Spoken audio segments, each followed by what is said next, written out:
Setiap hari Allah uji kita dengan pelbagai ujian. Setiap hari. Selama mana roh belum berpisah daripada jasad, siapa pun orang itu, hebat macam mana pun dia, ujian belum selesai dan tidak akan selesai. Macam-macam Allah uji.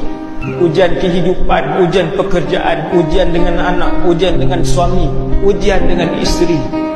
Maka Nabi jawab kepada Sayyidina Ubay, memberikan jawapan kepada semua umat Nabi Muhammad sallallahu alaihi wasallam.